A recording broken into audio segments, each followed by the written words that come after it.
So I'm Shawn Mendes. I am a 16-year-old student at Pine Ridge Secondary School in Pickering, Ontario. And I'm also a singer on the side. This is my side job.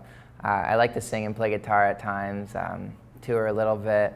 But today we're doing a very special show to raise money for a leadership camp at the school, which I'm very excited about. Please help me welcome Pine Ridge's very own, a Puma forever, Shawn Mendes!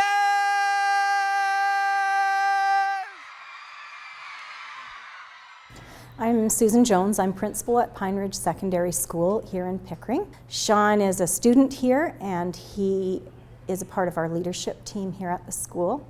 You can't walk the streets at night, you're way too short to get on this ride. One of the things about leadership that is really cool is we go up to camp and we go for 4 days and it's this incredible experience, but it costs a fair amount as we are at camp for 4 days. As a part of his course requirements, he's got a leadership project that he has to do, and when we knew his schedule this year and we knew that he had a little bit of a break over the holiday time, he offered actually to have a concert here to raise money for student leadership, for our leadership camp, for kids that may not be as much financially able to go and to attend. Leadership camp is it's a really cool premise because it's student run, so everything from the forms to the money to activities on the bus to activities when we get to camp, they're all run by students with the help of 2 of our teachers. I've gone every year since grade 9, so this year I'm in grade 11. So yeah, I've gone every year, and it's truly it's been a huge part of my life. And I know things started to get busy this year, but I said, like, down, I was like, calendar, like leadership camp, I'm going there. Like no matter what, I had to go to leadership camp because this is something very important to me. And next year I will continue to go. Like every year, like this is going to be like a thing that I must do. You leave from camp really feeling like a family.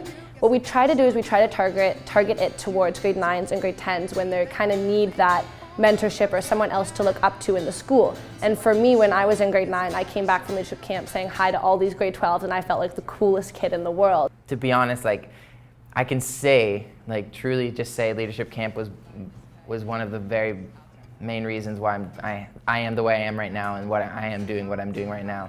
I wouldn't be as encouraged to be a singer or play guitar as if I didn't go there. It really taught me a lot about who I am as a person. All the activities are based, we usually run 3 separate seminars, some leadership seminars, one that revolves around kind of like a character trait like empathy or initiative, and then one that's really cool is like our high ropes course, which they have up at camp, which kind of like pushes the limits, gets kids out of their comfort zone. The camp is basically all about like meeting like new friends and learning leadership skills and like teamwork and like empathy to like resilience, and we do different seminars and stuff, and everyone who comes down, it's kind of like breaking apart your shell. So like if you come in grade 9 and you feel like uncomfortable and you really keep to yourself or whatever it is, if you go to leadership camp every year, by the time you're in grade 12, you're going to be the most open person in the school, and you're going to be like very outgoing, and like it's basically one massive family going up to this camp to hang out for a weekend, and it's just like the most fun thing.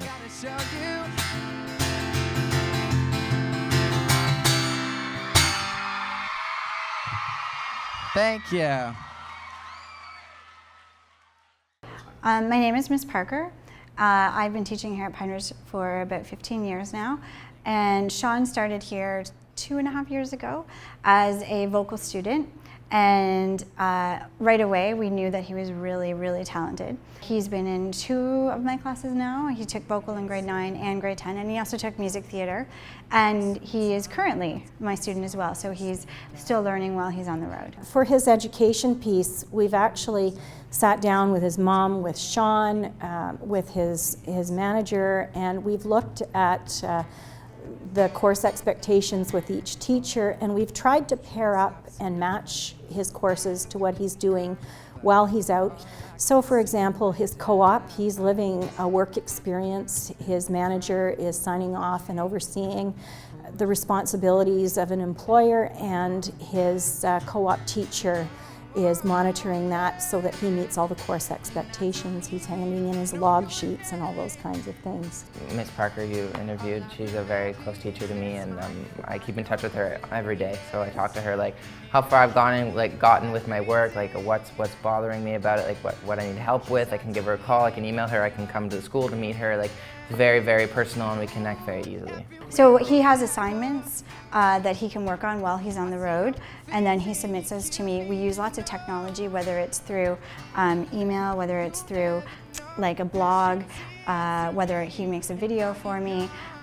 We've been using a lot of technology for that. Because he's in a vocal class, I can say, hey, I watched you on David Letterman last night, so I evaluated you, and I'll give him feedback on that kind of thing. Well, actually, so I also don't come to school every day. I have like an online sort of course, but it's definitely difficult. You have things you must do for your career. Like, it's not just a joke, obviously. Like, what I'm doing is serious, and I have to take it as a serious career and a serious job and make time for that. But I also have to take my schooling serious and make time for that. So I think it's all about balance and being able to recognize when, like, okay, I can take a day off here because I've done most of the stuff I need to do for music, and I can do some schoolwork today. Or like, you know what, schoolwork's gonna have to wait. This is very important for my career. I need to push that aside and put this in the forefront. And that is like personally recognizing that myself. I've known Shawn for a really long time. He's one of my best buddies. And he's always had this balance in his life. He's always been able to balance everything from family, friends, school. He's been able to just keep himself grounded and know what he needs to do. He goes away so much and comes back, and with his album coming out around now, it's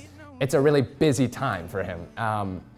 But I know that the schooling that he's doing he's definitely getting it done, and he's doing what he needs to do to graduate. Within that first couple of weeks in September, we realized that he probably wasn't going to be in the building, and his mother and I talked many times trying to figure out how we could work the school piece so that he could continue to be a student here and graduate from our school.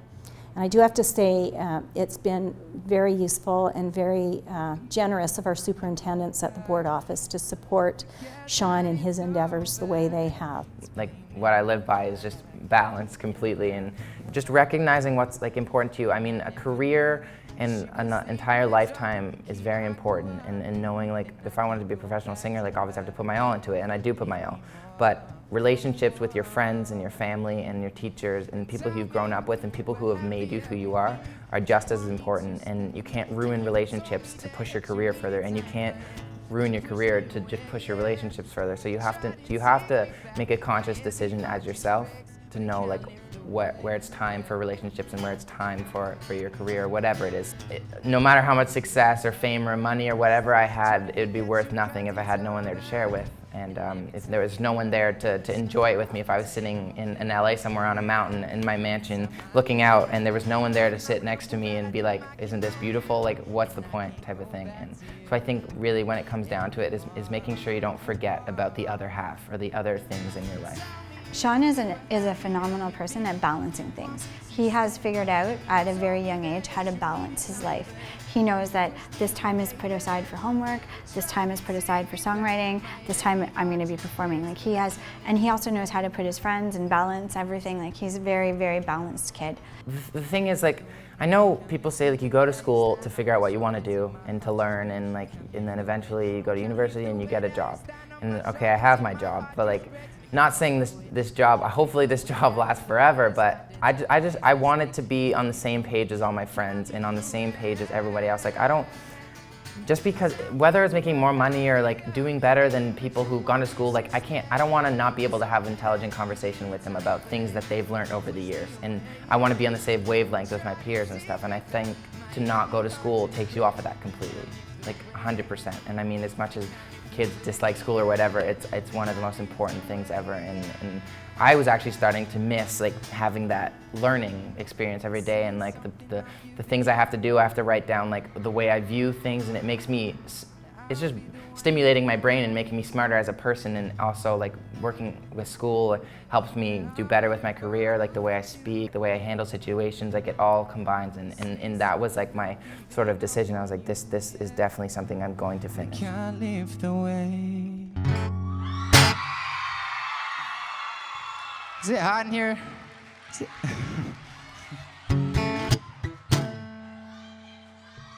Thank you guys, I love you too.